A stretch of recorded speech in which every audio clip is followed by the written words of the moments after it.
Hi, everyone. Dr. William Lee here. You might not think about the chemical formaldehyde when you're relaxing at home, but chances are it's actually there. And here's why that matters. Formaldehyde is one of the most dangerous indoor air pollutants in the world, and most people don't even realize it's around them. Now, I normally talk about food as medicine, but the air that we breathe is just as critical as food when it comes to your health. In this video, I'm going to explain what is formaldehyde, where it hides in your home, what the science says about its impact on your body, and how food and lifestyle choices can help protect you starting today. Ready? Let's go. Formaldehyde is a colorless, flammable chemical that's used all over the place when it comes to industry. It's used in building materials. It's used in personal care products. It's even used in embalming fluid in the funeral industry. Formaldehyde is used in tanning when you actually have leather, furniture manufacturing, to make resins and adhesives. Pretty much everything that you might encounter normally in the course of your life in a modern world has got some formaldehyde as part of it. Now, a lot of people think about that as a factory chemical, but what you don't realize is that formaldehyde is actually produced naturally by your own body. That's right. Every one of us produces small amounts of formaldehyde as part of our normal metabolism. And that's because when we break down amino acids and DNA, we actually generate a little bit of formaldehyde. This is a natural process in life. But here's the key difference. Your body has a built-in mechanism to handle these trace amounts of formaldehyde that naturally come as part of your metabolism. In fact, you have an enzyme called formaldehyde dehydrogenase to help convert formaldehyde into formate. That's a much less toxic compound than the formaldehyde, and then the formate gets detoxified by your liver and then eliminated safely by your kidney. All right, so our body's a natural detox mechanism. So in small amounts, formaldehyde is totally manageable and actually normal when it comes to health. But here's where the big problem comes in. When you're exposed to formaldehyde continuously and at really high levels, like through indoor air, or treated fabrics, or household products, that's when your natural detox system gets overwhelmed, and the toxic effects of high levels of formaldehyde circulating your body, accumulating your organs, can be damaging for your health. So let's take a look at this. At high levels, formaldehyde doesn't just float around harmlessly in the air, or in your blood. It actually binds to DNA. That's your genetic material. That's part of your health defense systems. And it binds to proteins in your body. Your proteins are really the pieces that actually make the machine of your body work. And when formaldehyde binds to DNA and proteins, it changes their structure and it changes their function. So what does that lead to? Formaldehyde can cause DNA damage. And when proteins bind formaldehyde, they are misfolded. So think about proteins like a shirt that you want to fold perfectly well to pack into a suitcase, right? Formaldehyde is like basically somebody pulling off the shirt out of your suitcase, rumpling it, all right? And then you try to pack that, it's not going to work very well. When your proteins are misfolded because formaldehyde is bound to them, the proteins don't work really well, and proteins actually impair your body's ability to run its engine and also to fix itself, all right?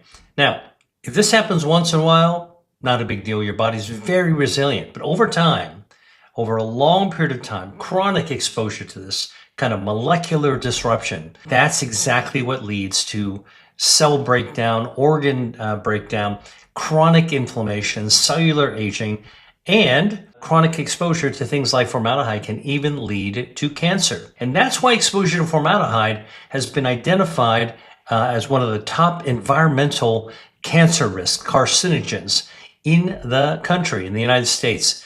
It's been strongly linked to nasal pharyngeal cancer. That's a cancer of the lining of the nose and the back of your mouth.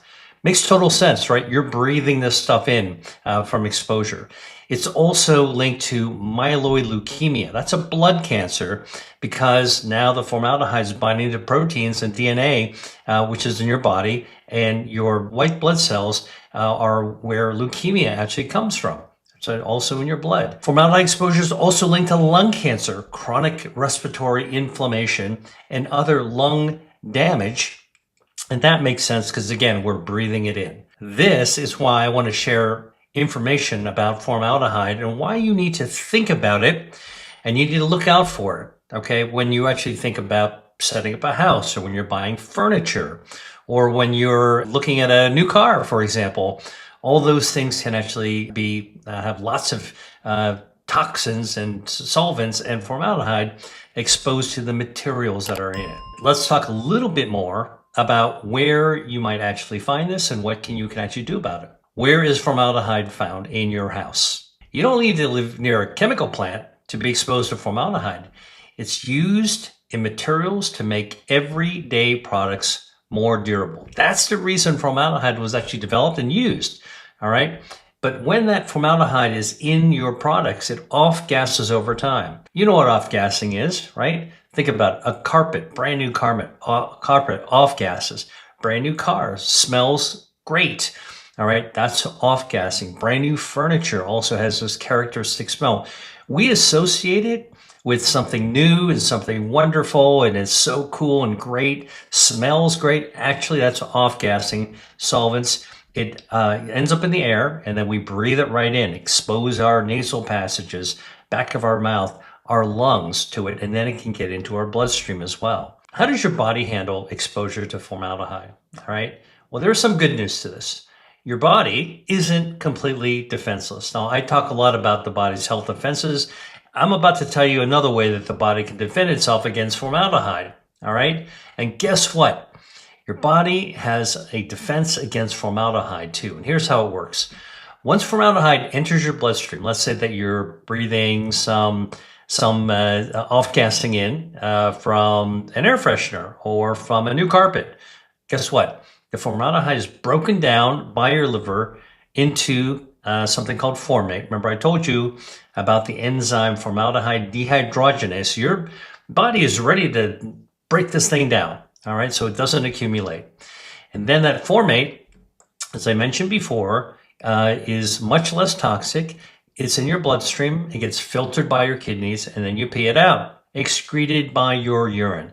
This is your body's natural detox system. And actually, it's not just formaldehyde, but many other chemicals that you might be exposed to. That means your liver and your kidneys are doing the heavy lifting when it comes to detoxifying your body when it comes to formaldehyde. And now to do their job, you got to support these organs. You got to make sure you're good to your liver, all right? Don't drink too much alcohol and don't get exposed to other solvents that can actually compromise your liver as well. Don't overeat.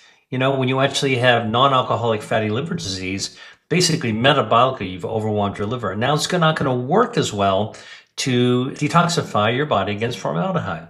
And kidneys. What about your kidneys? Well, the best way to take good care of your kidneys is to stay hydrated. And of course, you can eat the right foods that can help both liver and kidney. But hydration is really important. Your kidney needs to be well watered. Think about it like a air conditioner with a filter. If you don't run that air conditioner, okay, and get things moving through it, it's not going to actually filter as well. And your kidney filters blood. So you need to be able to keep that blood flowing through that. Best way to do that is by staying hydrated. Okay. So I think it's time to talk about foods that can help strengthen your body's natural detox systems, right?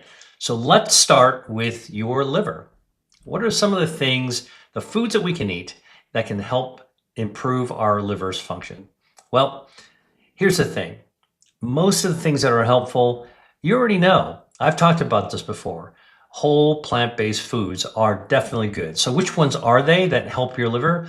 Well, cruciferous vegetables, you know, broccoli, kale, Brussels sprouts, they boost enzymes in the liver that can help to clear away toxins. Not just formaldehyde, but also formaldehyde, but other toxins as well. All right, that's what you want. Cruciferous vegetables. Eat your broccoli means clear that formaldehyde and other toxins. Garlic and onions. Now, I like to cook Mediterranean as well as Asian. I call it Mediterranean style cooking. That's the kind of food that I actually whip out in my own kitchen. But common to both Mediterranean cooking and Asian cooking are garlic and onions. They're incredibly flavorful. They belong to the allium family. You can find them in the produce section and in farmers market. So guess what? Garlic and onions are rich in sulfur. All right, that's an element that also helps to improve the liver's detox systems. Sulfur is needed to make something called glutathione, and glutathione is another molecule used for detox. All right, so eating garlic and onions helps to power up your liver's glutathione to be able to detoxify. So we talked about what? We talked about cruciferous vegetables, broccoli, Brussels sprouts, kale, garlic, and onions. Here's another one, beets. Beets contain a bioactive natural chemical called betaine. All right, and betaine can actually help your liver regenerate itself. Your liver, by the way, is one of those organs that has incredible regenerative capacity. In fact, if you were to take a healthy liver, all right, if I took your liver and I cut away 2/3 of it, left only 1/3 back in your body, threw the other part away, all right, okay, we got to give it to somebody to transplant a liver. We're short of livers. That's important. But that 1/3 of a liver left in your body, guess what? Over the course of about a year or two, can completely regenerate itself. That is an example of how, you know how a starfish can regrow an arm or a salamander regrow a limb? Well, we humans can regenerate our liver, all right, if you get the right part of it. All right, so that's quite important. So liver regeneration can be enhanced, can be supported, promoted by eating beets. Betaine can help regenerate the liver. What other foods are liver protective? Green tea, my favorite, okay, and a lot of people's favorite. Green tea contains polyphenols. One of them is called EGCG, epigallocatechin 3 gallate. Don't worry about memorizing all the names. EGCG is a catechin. It's a polyphenol. It's a polyphenol that's a powerful antioxidant, and this antioxidant protects against the cellular damage caused by formaldehyde. All right. So if you drink your green tea, have a beet salad, all right, have some veggies on the side, maybe some sauteed broccoli or a kale salad or something else delicious, roasted Brussels sprouts. Guess what? You'll be actually protecting your liver. Oh, and by the way, one other thing about green tea, the polyphenols also from tea actually directly bind to, they grab onto the formaldehyde to neutralize that chemical. Another good thing, all right? Mother Nature's pretty smart, put a lot of useful things into her food.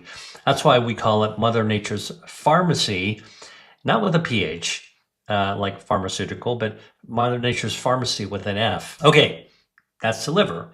What about the kidney? How do we actually take care of the kidney? Well, I told you that the kidney will remove and eliminate the formate, which is the less toxic version of formaldehyde that your liver tackled, right? So remember, get exposed to formaldehyde, goes into your bloodstream, gets to your liver immediately starts to tackle it, breaking it down from formaldehyde into formate. So go from very toxic to less toxic.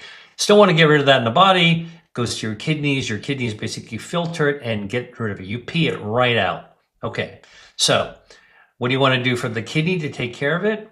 Well, I said this earlier and I'll say it again.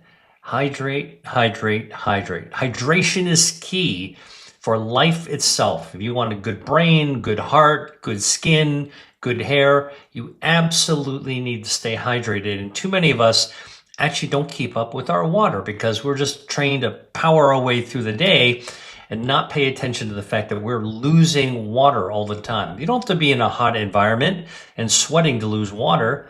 We have these things called insensible losses.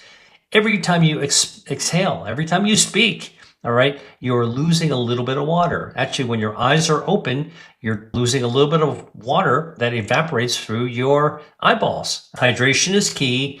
Your kidney needs to be well hydrated, well watered to efficiently flush out waste. And by the way, even mild dehydration can slow the system down. All right. And you feel it. You feel tired, you feel sluggish, you don't feel good.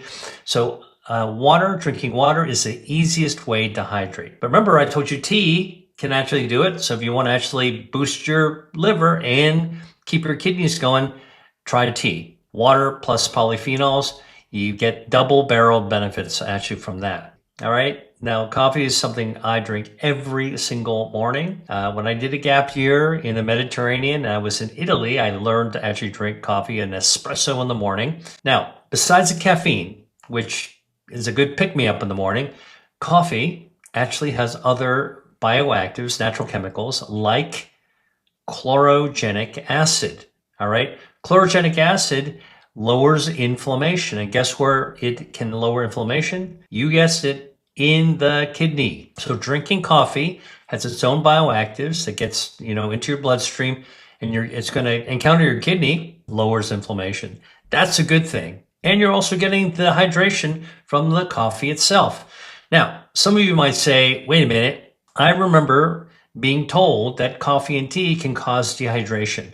Well, if you drink less than 10 cups of coffee a day, less than 10 cups of tea, you're going to be just fine.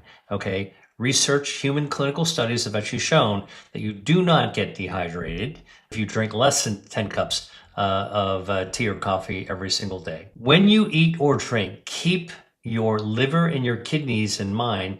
They're helping your body stay resilient, especially in an environment that challenges it, including by having formaldehyde off-gassing from all the stuff that we have around us in our homes. I got to tell you one more thing about formaldehyde, all right? And that's what it does to your blood vessels, your vascular health.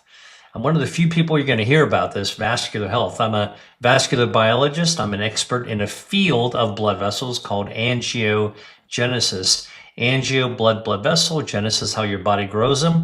So I want to point out something that most people won't know about, even other doctors and experts on health and wellness. All right. And this is about formaldehyde specifically. And that is that formaldehyde that you get exposed to just by being in your house or in a building can cause vascular damage. You got 60,000 miles worth of blood vessels. That's your vascular system, your circulation inside your body. These are the highways and byways for the oxygen that you breathe and the nutrients that you eat. All right, your blood cells, your immune system, everything's got to go through your bloodstream. And when you're exposed to formaldehyde, it damages the lining of your blood vessels. Now, how do we know this? Well, lots of research, but there's a specific study that was published in the journal Toxicology and Applied Pharmacology. All right, researchers from North Carolina did this. They showed that exposure to formaldehyde causes vascular damage in women. So this is a small study, but an important one. We don't have to always go to these gigantic studies. Even small studies can give us a proof of concept to show us, actually, this is something we got to worry about, especially for harms. So what they did is they took 10 women, and these women were in a health profession school. They were about to start an anatomy class. Now, I can tell you as a doctor, when you're in medical school, one of the first classes you take is anatomy class. So what do? You get your gown, you get your surgical mask, you get your gloves, you learn how to wash your hands, and you enter this room. It's got a lock on the door, and guess what? You enter anatomy class, and it's a room filled with cadavers, and you're going to dissect them to learn the organs and learn the parts of the human body. Probably one of the most important courses that a doctor or a nurse or somebody studying health professions will ever actually take. All right. And it's a real privilege to be able to do this because there are people who donated their bodies to science so that we, health providers, can learn from their bodies so we can help other living people as well. It's a real gift when that happens, and and we have to be really grateful for it. Okay. But guess what? Those cadavers are embalmed with formaldehyde. So these women in this research study from North Carolina, all right, They were coming in to dissect cadavers that have been preserved with formaldehyde. And I can tell you, if you ever talk to anybody who's been in medical school, all right, I will tell you that that smell you'll never forget. You walk into that room and the whole place smells like formaldehyde. And it doesn't smell like dead bodies, but it does smell like formaldehyde. So what the researchers did is they measured in their blood what their blood was like at baseline, and then before and after exposure to the formaldehyde. All right. So, and then they looked at their vascular function, and here's what they found. They found in the blood, when you compare before exposure to the cadavers from the formaldehyde to after exposure, a significant increase in oxidative stress markers. So just being exposed to formaldehyde causes huge amounts of stress, oxidative stress, that can damage DNA. That's how we started this video. Remember I told you about DNA damage? Well, here it is in people, in women, they are actually being exposed to formaldehyde from cadavers in anatomy class. And then what these researchers did is they did a special test called flow-mediated dilation. Here's what they found. When you compared before exposure to formaldehyde versus after exposure to formaldehyde, guess what? These researchers found that the women exposed to formaldehyde from anatomy class from a cadaver had a 47% decrease in their flow-mediated dilation. That's a 47% decrease in the resilience of their circulation. All right, that's a big deal. I can tell you this as somebody who studies blood vessels. Wow, that is a huge decrease. If that's happening in your arms, guess what? That vascular dysfunction or malfunction or loss of resiliency is happening across the rest of your body as well. Think about that implication when it's in your brain, less resilience, in your heart, blood vessels, less resilience, in your muscles, less resilience, your energy level, your long-term health, your metabolism, all of that's actually going to suffer. So this is clinical evidence that even short-term exposure to formaldehyde has health consequences. Good news is that the flow-mediated dilation, your blood vessel health, will recover. But guess what it takes? It takes your liver and your kidneys to detoxify and eliminate it. That's why I'm telling you this, all right? So we get exposed to toxins all the time. I'm telling you, protect your liver, protect your kidneys, eat the right things, drink the right things so that you can actually recover from it. But this is about formaldehyde. I just wanted to pin down on one thing so that you actually know about it. Let's say that you were exposed to formaldehyde and it damaged your vascular system. And I'm telling you, you don't have to be exposed to cadavers in an anatomy class to do that. Just be in your home, long term. We're all getting some formaldehyde from off-gassing. Guess what? To help your vascular system, your blood vessel system recover, you can eat certain foods that will protect and repair your vascular system. So, what are some of the foods that can promote vascular health, help vascular recovery? We talked about one of them already, beets. Remember I told you, beets will help your liver regenerate. Guess what? They'll also help your blood vessels regenerate, so you can protect yourself. Spinach too. Spinach will also cause nitric oxide. They have nitrates in them. Increased nitric oxide, which relaxes blood vessels, recruits stem cells to replace and repair any damaged circulation in your body. All right. So beets and spinach help repair your circulation. Here's another one. Most people are happy to hear this, and that is dark chocolate. Dark chocolate has lots of a plant-based substance called cacao. Cacao is what chocolate's made out of. And cacao, which comes from a bean that looks like a football pod, actually is packed with polyphenol. The darker the chocolate, the higher the number of polyphenols that come from the cacao. It makes perfect sense. 70, 80% or higher is what I tell people to aim for. What do these cacao, dark chocolate polyphenols do? They promote stem cells to come out from your bone marrow. Okay, they mobilize stem cells and they improve flow-mediated dilation. They improve the resiliency of your circulation. That would be important to do if you're exposed to solvents and toxins like formaldehyde. What's another thing that can actually improve your circulation? Fruits and their peel. Fruits with peel. Apples, plums, cherries. Okay, now the flesh of these fruits contain chlorogenic acid, but the skin contains ursolic acid. That's ursolic. Ursolic acid. Ursolic acid has been shown to help protect and repair vascular linings. That's your circulation. Food as medicine doesn't have to be onerous. Actually, it's quite pleasurable. If I just told you to get those ingredients, the beets, the spinach, the garlic, the onions, the cherries, all right, and I gave it to a chef, professional chef, and told them to go knock themselves out, they'd come up with an amazing meal for you. Food is medicine, not so hard to do. Now, I got to tell you one more thing about formaldehyde. Formaldehyde triggers inflammation in the body, right? It's irritating, it destroys DNA, it damages your cells, damages your blood vessels. What's going to happen? You're going to get inflammation. So, how do you counter that? Well, you eat foods that are anti-inflammatory. I don't need to tell you that eating anti-inflammatory foods are beneficial. Everybody says that, and it is true. All right. So, but I want to tell you what are some of my recommended anti-inflammatory foods. You get a lot of bang for your buck if you eat berries, blueberries, strawberries, raspberries. They all contain a natural bioactive called anthocyanins. That's what gives them their color.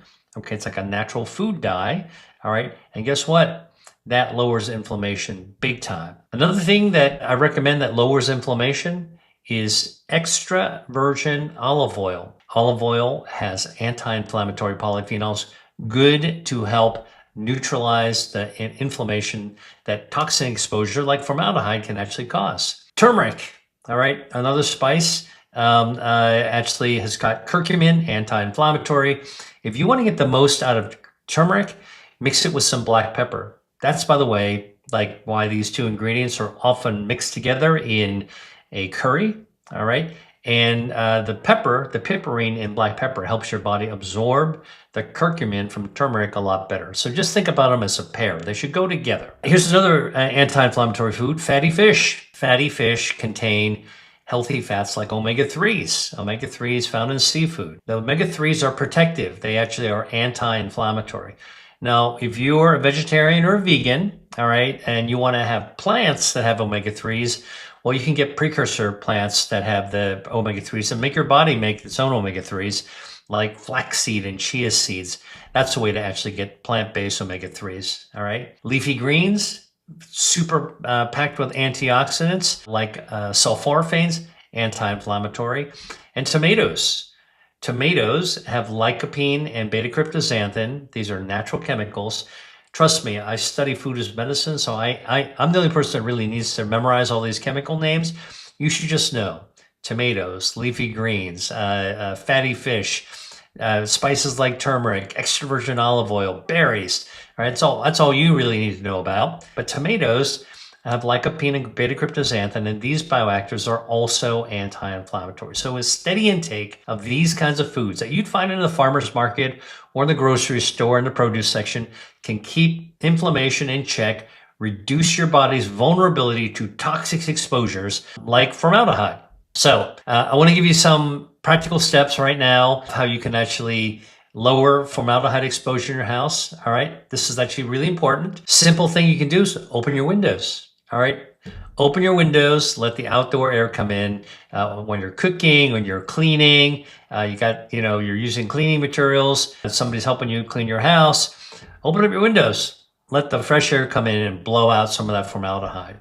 Use an exhaust fan when you're cooking. That's an easy way to get it all out. And if you can get an air purifier, invest in an air purifier in your home. The kind you want to get has something called PECO, P-E-C-O. That stands for photo, that's P, electro, that's E, chemical, that's C, oxidation, that's O, PECO. PECO technology helps to remove toxins like formaldehyde. And when you're actually buying furniture or paint or solvents or cleaning material, do your research, check out the products, prefer the products that are what we call low VOC products, all right? Low in volatile organic compounds, VOC, volatile organic compounds, one of which is formaldehyde. All right, and by the way, when you're buying fabric, whether it's clothing or drapes or sheets, avoid the wrinkle-free ones. All right, just go for the natural fibers. Cotton, linen, actually they're more natural. They look better anyway. And by the way, for cleaning products, go for the fragrance-free cleaning products. You don't need that extra nice flowery scent that's engineered and not the real thing anyway. And by the way, if you can't find the information on the package, I always get really irritated when I'm looking for information that should be transparent and I don't find it. You can search it on the internet. Oh, you can't find it there either. Don't hesitate to ask the manufacturers directly. Go to the company that makes it, send them an email, and just tell them, look, I want to know, do you have VOCs? Is it low VOC or not? Do you have formaldehyde in your product or not? All right. Transparency is an important thing, growing trend. I think more and more companies are actually going to be heading to just telling people what's in there. It's an informed choice. Even if they told you had formaldehyde, you might still choose it because you want it or you need it. It's okay, but at least now you know. Informed choice actually makes your home and your body a little safer. Now here's something else I want to tell you if you've got kids or pets. Children breathe more air per pound of body weight than adults. So they absorb more of the formaldehyde that's in your house. And pets, you know, they got short legs, they're close to the ground, and pets are in contact with your furniture and your carpets much more than you are, all right? Your dog, your cat, just think about it. So they're going to be exposed to more volatile organic compounds like formaldehyde than you are. So when you make your indoor environment safer and you open your windows and let the formaldehyde out, you're not just protecting yourself, you're also protecting the ones that you care about in your house. Now that you know the facts, I'm going to encourage you to take just one more step today. I want you to find one product in your home that might be leaching out formaldehyde, all right? Maybe that old particle board stool that you've had forever, throw it out, okay? Read one label, all right? Look in the cautions. Usually the cautions will say contains formaldehyde. All right, look at your paint cans, look at your cleaning agents under your sink, all right? Find one thing that has formaldehyde and throw it out and replace it with something that doesn't have formaldehyde. And then crack one window open, get some air to circulate, just even for an hour, all right? Let in some fresh air, let some of that formaldehyde out. And I want you to add one vascular supporting food to your plate. And we talked about that, beets, spinach, dark chocolate, berries. You can do it, all right? And it's going to taste great as well. And of course, tea and coffee are good for your liver, good for your kidneys because of the water, and good for your circulation as well. Every small decision you make, every little move you make like this is a small step that will have big benefits later for your health. So here's a question I'll leave you with. What is one product in your home right now that you are rethinking about after what I've told you about formaldehyde? Leave a comment below. I'd love to hear about how you're taking action. And if this video helped you rethink your indoor environment and how you support your body's health defenses, and maybe choose some food as medicine, then hit the like button and make sure you subscribe to my channel so you never miss a science-backed health update from me, Dr. Lee. See you in the next video. Dr. Lee, out. Hey, if you like that video, then you're going to love this one. Check it out.